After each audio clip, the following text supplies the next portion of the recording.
Assalamualaikum warahmatullahi wabarakatuh. Alhamdulillahirabbil alamin.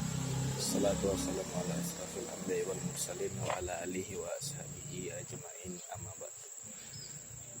Puji syukur kehadiran Allah Subhanahu wa taala yang telah memberikan kita nikmat sehat dan nikmat kuat sehingga kita bisa bertemu dan sehingga kita bisa beraktivitas pada hari ini. Salawat serta salam tak lupa saya hanturkan kepada Nabi Muhammad SAW yang telah memberikan jalan dan telah memberikan kita dari zaman jahiliyah ke zaman terang benderang seperti sekarang. Apa kabar semuanya teman-teman? Saya harapkan dari pertemuan kita ini dan saya harapkan dari apa yang pesan yang ingin saya sampaikan kepada teman-teman semua ini bisa membuka jalan pikiran dan bisa membuka pikiran kita menjadi lebih baik lagi. Jadi teman-teman semuanya, seperti yang kita tahu, sekarang ini lagi ramai terjadi tentang kenapa kita semua itu selalu merasa benar. Seperti contoh, ketika kita memahami suatu hal dan kita sangat membenarkan bahwasannya apa yang kita pahami ini adalah satu hal yang paling benar. Seperti contoh seperti ini. Saya memahami bahwasannya ketika sholat, seperti contoh ketika kita melaksanakan sholat subuh, ketika kita melaksanakan sholat subuh dan pemahaman kita tentang kunut itu adalah hal yang harus dan hal yang wajib kita lakukan.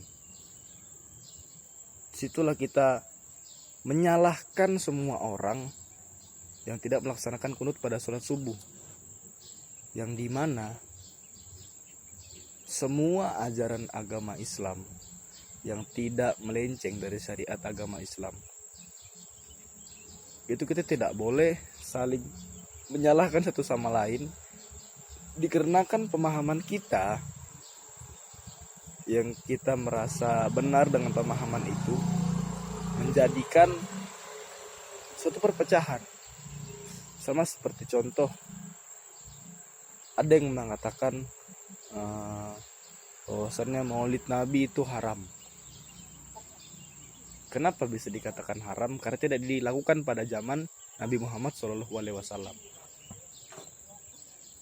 Dengan adanya hal itu, orang-orang yang melaksanakan maulid Nabi untuk mengingat atau untuk merayakan dari hari kelahiran Nabi Muhammad SAW itu jadi disalahkan semua. Kenapa disalahkan semua? Karena menurut orang yang menganggap maulid Nabi itu haram karena tidak ada di zaman Nabi, jadinya timbullah perpecahan yang ada di dalam umat atau agama Islam itu sendiri. Jadi sebenarnya teman-teman, hal atau pelajaran yang bisa kita ambil atau kita kutip di sini adalah yang pertama itu agama Islam ini luas. Agama Islam ini tidak sesempit dengan apa yang kita pikirkan, tidak sesempit apa yang hanya kita pahami. Selagi agama Islam itu masih sesuai dengan Al-Quran dan hadis, sesuai dengan syariat-syariat Islam, jangan mengadakan atau jangan menimbulkan suatu hal yang memicu dari konflik atau memicu dari perpecahan di agama kita sendiri.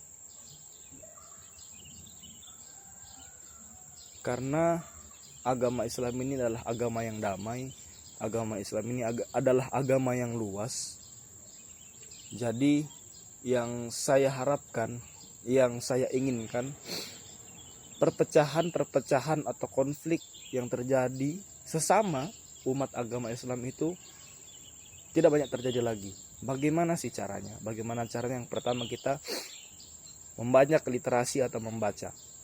Terus yang kedua, egosentris dari masing-masing individu itu kita hilangkan, sehingga bisa membuat adanya perdamaian antara umat Islam itu sendiri. Mungkin itu cukup sekian dari saya, Rangga Yudhistira, Manajemen Dakwah Prodi Manajemen Dakwah semester 6. Saya akhiri, mohon maaf jika ada salah kata. Wassalamualaikum warahmatullahi wabarakatuh.